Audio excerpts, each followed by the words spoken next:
Have you come under pressure from other governments to accommodate their demands? Well, of course, Telegram is a large platform. Can you give us an example of a request that you thought crossed into censorship and spying? I would say a very funny story related to your home country. After the events of January the 6th, we received a letter from congressmen of the Democratic side. They requested that we would share all the data we had in relation to what they called this uprising. And we checked it with our lawyers, and they said, you better ignore it. But the letter seemed very serious. The letter said, if you fail to comply with this request, you will be in violation with the US Constitution or something. So they wanted data on people who voted for the other guy in the election. What's funny about it is 2 weeks after that letter, we got another letter from the Republican side. We read that if we give out any data according to the previous request, we would be in violation of the US Constitution. Yes, of course. So there you have it. Both sides looking at the same document, right, Joe? This is what happens with everything. It's like when people read the Bible. One person has one interpretation, right. Someone has the other. But to use the Constitution card to say, oh, you're violating the Constitution if you don't squeal on your neighbors, this is just astonishing. They are getting into, the First Amendment.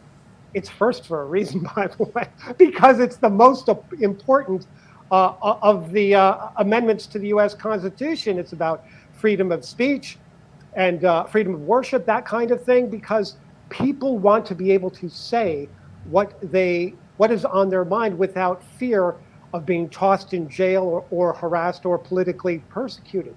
In the Bible, it's in one of the minor prophets, but Zechariah 8:16 says, "Speak ye the truth one unto his neighbor. Exercise the judgment of truth and peace in your gates, in your courts." So the Bible makes a big deal from start to finish about speaking the truth and the ability to speak the truth openly in your courts, in your gates, wherever you are, because speaking freely is like the cornerstone of what this country was founded on.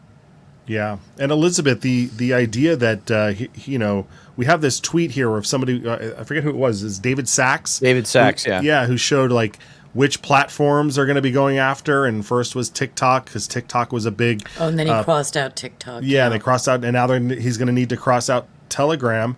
X, one of your favorite platforms, is on that list. And then, of course, we see Rumble down there. Which All I care about is... Well, no, I care about those three remaining, Telegram, X, and Rumble. I use Telegram a lot for my Israel news. It comes in fast and furious, and I subscribe to a bunch of channels there, and you can literally, you get updates of, Galilee, incoming rockets from Hezbollah. The detail there is extraordinary, and there's no crosstalk. In other words, I don't know if some channels or accounts allow it, but virtually everyone that I belong to, and they're all mainstreamish, nobody's commenting. It's really just a constant, steady barrage of information. And if you really want to know minute by minute what is happening someplace in especially a crisis or a fast-paced news story that's really big, then if you're subscribed to the right channels on Telegram, you don't have all this chitter chatter. There's not a bunch of memes. There's not people being snarky or trolling or this or that. They're just, give me the news, give me the news, give me the news. Well, they don't want that because, that's a lot of news, and it's from trusted sources if you trust them. And it's not a bunch of just, like I said, snarky back and forth, which is distracting. It gets very, very distracting. Well, they don't want us to have that kind of news. Right. But if you do want the snarky channels, I can send some to you, Elizabeth. Thanks a lot. But, I mean, on X, I get distracted because I start commenting back to somebody, and I'm commenting. Wait a minute, I don't have time for this. But, yes. And I'll keep reposting. But with X, with Telegram, I'm just a consumer. That's it. Yeah, very good, Josh. One has to think when we looked at, and believe we talked about this on the show where we talked about the elections in France and how the Le Pen sort of style of governing, grabbed some seats at the EU, but it didn't fare so well in the French Parliament, and so now we're kind of stuck with Macron. And Macron has come out and says that he's a total advocate for free speech, but the timing of this seems to be odd. In my perspective, that now that he's solidified in his position until the next election, that they can start cracking down on this way. Do you see it that way? Yeah, this is the way that Europe has gone now. So, there's a saying online that Europe has fallen, but it truly has, because despite elections or the people voting on major issues, nothing really changes. So the people voted on Brexit a few years back. There's been no change. In fact, instead, the UK has decided to bring in more immigrant folks that are not getting along with the population, and we see that unrest. But also, just even a month ago, we were seeing all this upheaval in France, but it came to nothing. Macron is still in power. Europe may represent the best example of globalist power, because there's a larger thing going on that doesn't involve the people of Europe. And so here we go. France is being the useful idiot in the globalist agenda to censorship, which also plays into America's need for censorship before our election. So here in this tweet, you'll see Emmanuel Macron says, I have seen false information, false information, everybody. You know what that means. Just read real information. I've seen false information regarding France following the arrest of Pavel Durov. France is deeply committed to freedom of expression and communication, to innovation, and to the spirit of entrepreneurship. It will remain so. I'll skip down to the bottom. The arrest of the president of Telegram on French soil took place as part of an ongoing global judicial investigation. It is in no way a political decision. Absolutely false. It is up to the judge to rule on this matter. So almost everything except for, well, actually, most of it is just inversion and projection. Almost everything in that statement is inaccurate, and it's not up to the judge. The pressure will be on the judge from the entire system to make an example of this person, or at least disable his ability to speak the truth until after the election. Right. Joe, was Brexit just a flash in the pan? I remember at the time thinking this was a new wave of freedom and sovereignty that was going to sweep over Europe, but that seems to have been the last. Well, I mean, at the time, right? I mean, it was a few months before Trump's election, and so people thought we were going that way, right, Joe? In the big war, there are battles that are won and lost.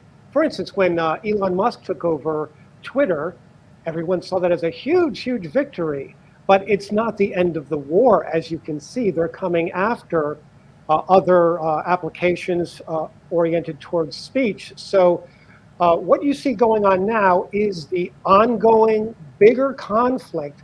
And there might be, small victories here, small losses there, big wins, big losses. But this is a battle that's been going on since the Garden of Eden. That's where, fake news began with the lies of the devil and the speech back and forth. What is true? What is not true? I mean, we had famously Pontius Pilate having Jesus stand in front of him, and he says, "What is truth?"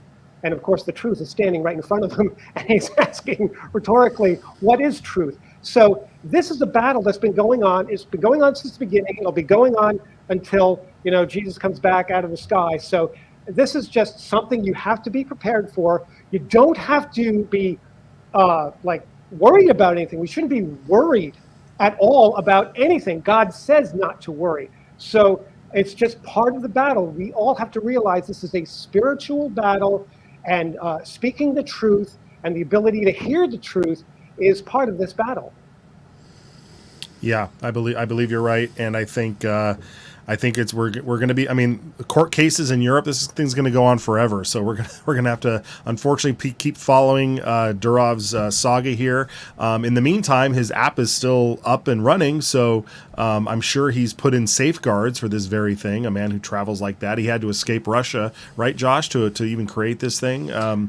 I wish I understood the French legal system. I've looked at it a couple of times, just sort of in passing, because I don't really have time to become an expert on the French legal system. But when they say a judge is going to make a decision, and that the judge enforces the law, that's just kind of chilling to me to think of a judge enforcing the law. With us, the executive branch executes justice. They enforce the law, and then judges and obviously a jury of our peers are the ones who judge us. I don't think it's that clear cut in France. Does anybody here know more about that? Well, whether the judges or if there's juries about the people, generally the people take to the streets a lot in France, and they're taking to the comment section of Macron's tweet. I think we have some comments here. Josh, can you read some of these? Do we have some good ones that you've highlighted at all? I'm trying to see. It's a little small for me. Oh Matt. gosh, Right. you guys, come on. Are you serious? I know Jack Posobiec or somebody just said they must have shown. Well, I can't read it. Forget it. Never mind. Let me see if I can get it bigger. I can Okay, read now it. I don't can want to see read it. the word. Okay, so Chris Pavlovsky says, when you say that you're committed to freedom of expression, you are lying. We have a letter from France that proves this without a doubt. Let me see, where's the fire ones? If you really cared about freedom of speech, you would free Pavel Durov today. Otherwise, shut the hell up. That's my speech. Yeah, I mean he's gonna get trolled under this as he should. And Cat Turd says you're a liar and a commie dictator. So maybe that is the last. So word. true. And Right. he what he pulled in the last election where Marine Le Pen did not win, even though she really had the support and she would have won, and we talked about that, was so devious and malign, because what he did was he actually sacrificed the country to the hardcore communist left in order to remain in power. Anything but to allow Marine Le Pen, who had at least the plurality majority vote in France, from taking power. Yeah. And so he'd sacrifice his country to communists because he had all of his people, his peeps, who were running in the election, step down, step aside, so that the communists in any of those battleground districts, whatever they're called, there would win, and Marine Le Pen would lose that. Right. What their victory would have been. Well, like I said, we'll keep tabs on this, of course. But speaking of joining forces, remember, if you recall, if you were here on Friday, we watched live as RFK withdrew from the race in all of the battleground states. His name's still going to be on in some of the in some of the red, the more heavy red leaning red and blue solid blue states, solid red states. His name will still be there. That being said. You guys, he's gone full on. He went full on MAGA with this tweet that came out. I believe it was this morning, it was yesterday morning. What MAGA really means. I'm going to read this here. The phrase has troubled liberals who think it is a call for a return to an America before civil rights, gay rights, and women's rights. But I have a more generous interpretation, one that is truer to my experience of Donald Trump as he is today.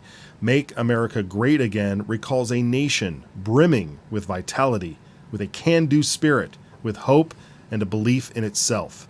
It was an America that was beginning to confront its darker shadows, could acknowledge the injustices in its past and present, yet at the same time could celebrate its successes. It was a nation of broad prosperity, the world's most vibrant middle class, and an idealistic belief, though not consistently applied, in freedom, justice, and democracy.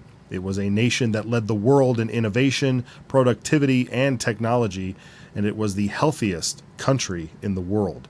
I have talked to many Trump supporters. I have talked with his inner circle. I have talked to the man himself. This is the America they want to restore. You guys, like I said, he's gone full MAGA. Beautiful. What do y'all think? Just beautiful. And you know what? Because the message is true for anybody who loves their country.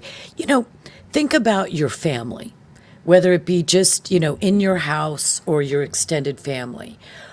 What kind of a person would not say, make my family great or whole or prosperous or happy again? It is only those who despise what America is at its foundational core, and they may want to live in the zip codes in America. They may want to live, and there's a White House in D.C., and, with the same basic structure, but they want to eviscerate all of the core principles, everything that built us into this glorious nation, as he just described, and they hate America, so they want to change it to such a degree that it will never be America again, because it's not just the name, it's not the population that happens to be here and alive today, it's the core truths that we hold and share together, that all men are created, that we are endowed with our Creator, by our Creator, with certain unalienable rights. These are the things that make America America. My family, I would never say I disagree with make my family happy or prosperous again. But they would, the Democrats would. Yeah. Well, but Kennedy, again, taking to the Sunday shows over the weekend, did allude to some Democrats possibly also joining the Trump campaign. Let's watch this clip from one of the Sunday shows. I'm going to be campaigning actively. I think President Trump is going to make a series of announcements about other Democrats who are joining his campaign, and I want to make America healthy again, and so does President Trump. So those are objectives. The Wall Street Journal may be worried about shareholder value for pharmaceutical companies, and I think I talked specifically to President Trump about that issue, and he said that he wanted to leave as his legacy healthy children, and that that he was unconcerned about the other implications. Joe, and right on cue, we're getting word here that Tulsi Gabbard has just endorsed Trump on stage in Michigan. Was this to be expected? Boom. I don't know if it was to be expected, but I think you will see a larger number of Democrats come on board the Trump train. Well, we want everybody to come on the Trump train, so it's not necessarily a bad thing. However, I do want to throw out a note of caution. One of the biggest problems Trump had in his first administration, and maybe it's just because he's not a politician and he didn't know how things worked, he kept on a lot of people, Democrats at heart or leftists at heart, in his administration, like John Koskinen of the IRS, and for several years even into his administration. And there were all kinds of problems that conservative groups were having with the IRS because the agency was not approving them for a tax-free status. And yet Donald Trump kept these people, again, from previous Democratic administrations, in his administration. You have to do what Reagan did, what Clinton did. You just got to clean house and bring in your own like-minded people. Now, as long as they're like-minded and are voicing what you're voicing and stand for what you believe, I have no problem with Democrats in there. It's like the snakes in the Republican Party, like the Mitt Romneys, who are going to stab you in the back because, oh yeah, I have an R next to my name, so therefore I'm going to vote with you, and they never do, especially at the crucial time. So yeah, let's have Democrats jump aboard the Trump train, but I want to bring that note of caution that you cannot have Democrats who are going to stab you in the back. That's a good point, Joe. Yeah, it is. And Josh, when we look at these so far, RFK and Tulsi Gabbard, like these are populist people. These are people who seem to have they're more in touch with the people than they are with the establishment, right? So as long as we kind of see that trend and that he's not giving Nancy Pelosi a seat at the table, I think that's where we're headed here, right? I mean, think Ron so. Johnson, we have a clip with Ron Johnson we're going to show that and this is the senator from Wisconsin. He's a great guy. Ron Johnson kind of talks about the healing and the unity, which it sounds a little fluffy to me, but at least I think he makes a great point. Yeah, let's watch it. Well, I think it's very important for the campaign. I think even more so, it's very important and very good for America. I've gotten to know Bobby Kennedy during the pandemic. Let me first say he's a very good person. He never sought to champion children's health. It was pretty well thrust on him by moms coming up to him with the science that he simply couldn't turn his back on. He couldn't ignore. And so he became a champion for children's health. And one of the things he's been pointing out during his uncle's administration, chronic illness in children was at 6%.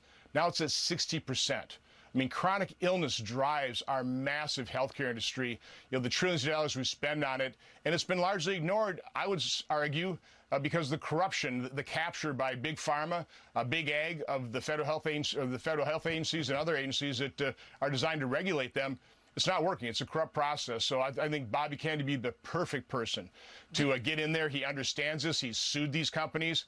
He understands how the corruption works. And I'd love to see him as Secretary of HHS on a commission on chronic illness. I mean, there's so many ways that President Trump can utilize him. And again, I know President Trump is concerned about chronic illness. So there are plenty of differences between President Trump, myself, and Bobby Kennedy. But this is the way you heal and unify a nation. You put those differences aside and you do everything you can to focus on the areas of agreement, the big things. And chronic illness is a big thing that we need to tackle together. Elizabeth, I think that. this is this is the way forward here. I believe in this so much. I can't tell you how important that kind of a statement is to me. And this is not just politics. This is just not, okay, we've got to win. Yes, we have to win. And you know what? If you don't win, it doesn't matter how sincere you are about your beliefs. So we have to win.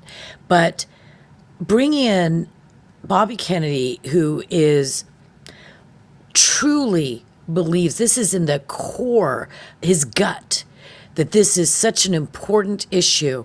And I am so sick of this issue being set to the side. I don't know, politicians don't normally understand it, but he does. That's the kind of man you want in there. And again, I take your point well, Matt. We want people in there that are going to be MAGA, making America great again, not MASA, making America socialist. Well, for the first time, whatever. MASFA. MASFA. But yeah, it makes me so happy. And I just hope this is not the flush, the bloom on the rose that fades. Right. I hope it lasts through at least November 6th. Yeah, that's definitely where we needed to at least last to. Brett, we played Brett Weinstein on the program before, and talking about how he was abandoning the Democrat Party now because their core, like you mentioned, the core that Robert Kennedy has been the same, and so the core of the Democrat Party has dramatically shifted. Let's watch this clip here of Brett Weinstein in a recent interview. And just be perfectly clear about this. I think the modern Democratic Party is an existential threat to the Republic. And although I am a Democrat, I've been a Democrat my whole life, the party that I see in front of me today is literally the inverse of the party I signed up for. This is now the party of war. This is the party of racism. This is the party of censorship. I don't recognize this party. There is no conceivable scenario in which I would vote for Kamala Harris. I mean, Joe, do you think the party is going to start reaching out to like George W. Bush and Mitt Romney and some of those folks to show up over there? What do you mean start reaching out? They're already in that camp. But you've had famous politicians over the years. Ronald Reagan was a Democrat, right? And he said, I didn't leave the Democratic Party. The Democratic Party left me. So this is what Brett Weinstein is saying, the same kind of thing. They're the party of war, racism, censorship. I remember it wasn't that long ago when RFK was still in the race, people were suggesting a Trump RFK ticket as to run as the president and vice president before J.D. Vance was elected. This was a long time ago, maybe a year or so ago.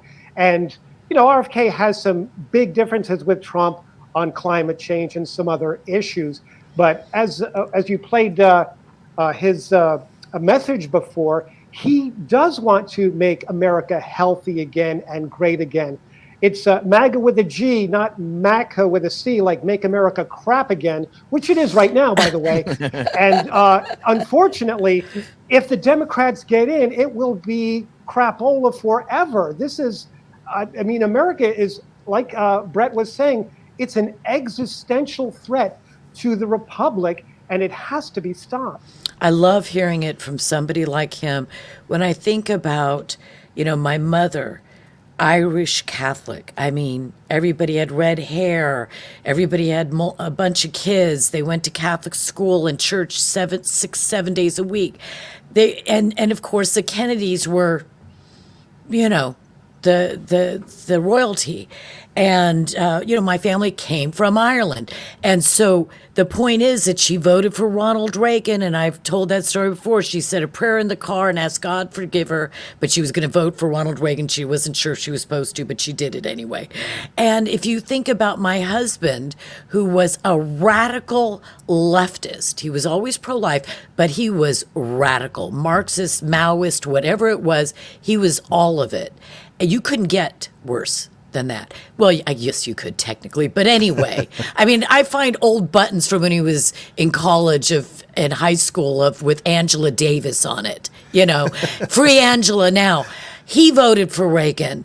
And when you see Weinstein and when you see these various people that are saying, you know what, I cannot do this anymore. And you're seeing it from a cross section, boys, young men. The decline in support for the Democrat Party is so precipitous, so tremendously, it's 10 or 11 points since just maybe 10 years ago. Yeah, That's and then of course Hispanics and Black Americans too. Yeah, I saw. I think we may have seen the same graph there. Yeah, that was very telling. Yes. But on the heels of this is this huge threat to the system here. There was a tweet put out that talked about the ending of the Secret Service protection for RFK. The moment he announced the suspension of his campaign, Fauci remains protected, but. With the chauffeur. But when it comes to RFK Jr., is it fair to say they want him dead? Yes.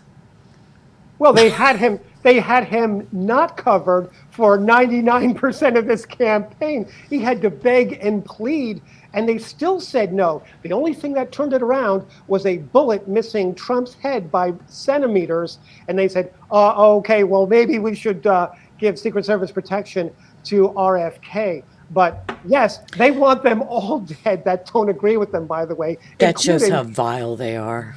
That's because it's who they are. They want them dead. If you don't agree with them, they want you dead. Well, and the rhetoric continues. It may have stopped a little while using terms like kill and that sort of thing, but that rhetoric has apparently come back. Cory Booker was on with Jake Tapper over the weekend as well, and let's listen to his.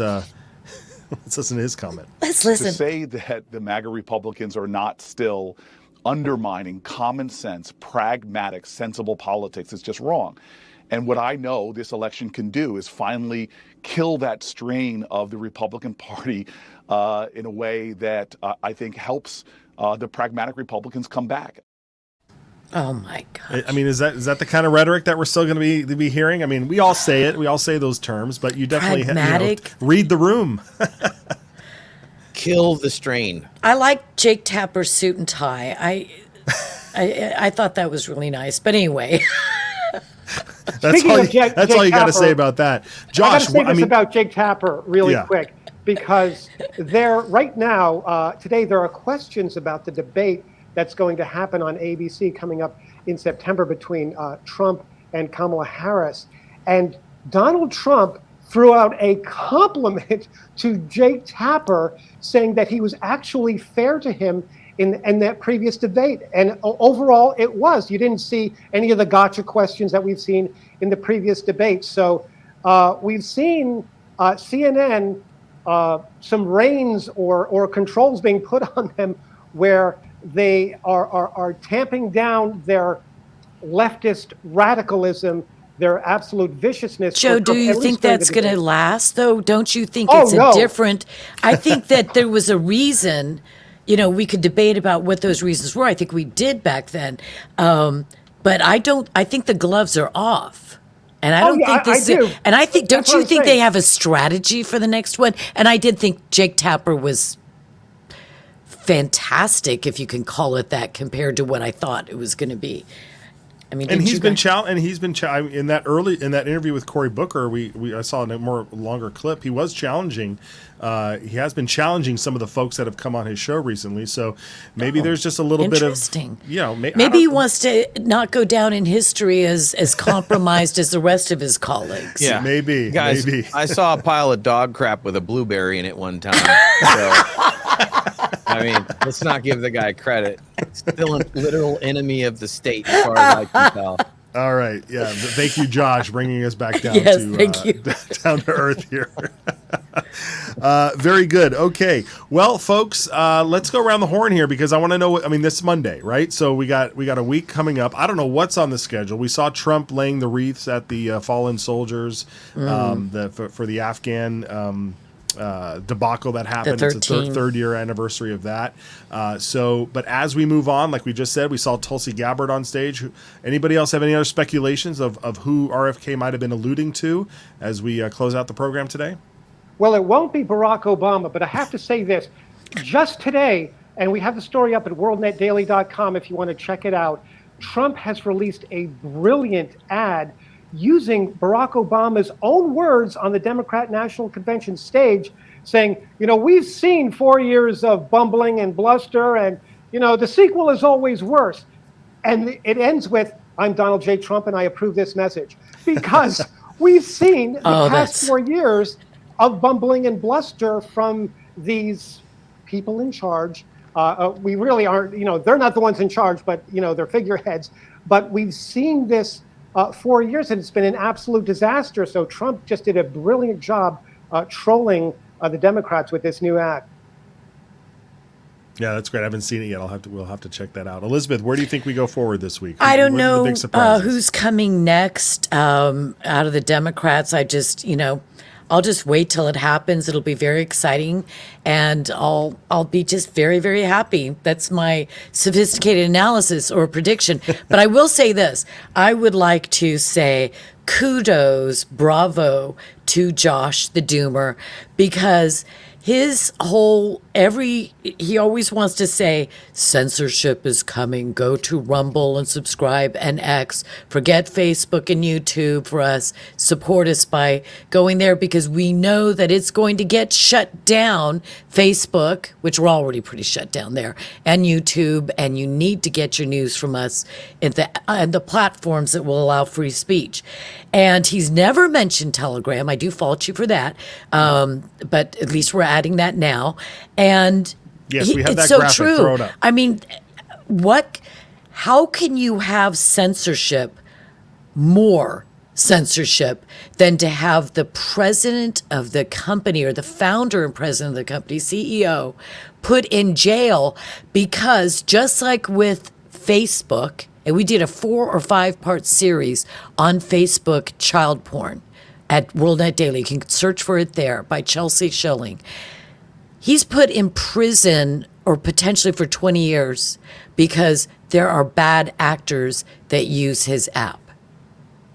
Can you imagine if Google, Facebook, Instagram. Yeah, if that's the precedent, then I expect all of them to be rounded up as soon as they go through Paris. They're on the way to the Eiffel Tower. I mean, everybody was probably there for the Olympics. Why did they wait till after the Olympics? Anyway, okay, very good. Well, I have to do another plug too, because over on the Rumble channel are these whistleblower videos. I just got finished watching this morning part 3.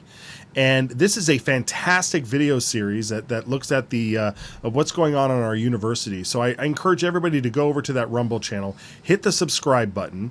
WND Newsroom is the channel that is what it's called there over on Rumble. So download the app, set up an account, follow the program there. But of course, watch these whistleblower programs because they are phenomenal.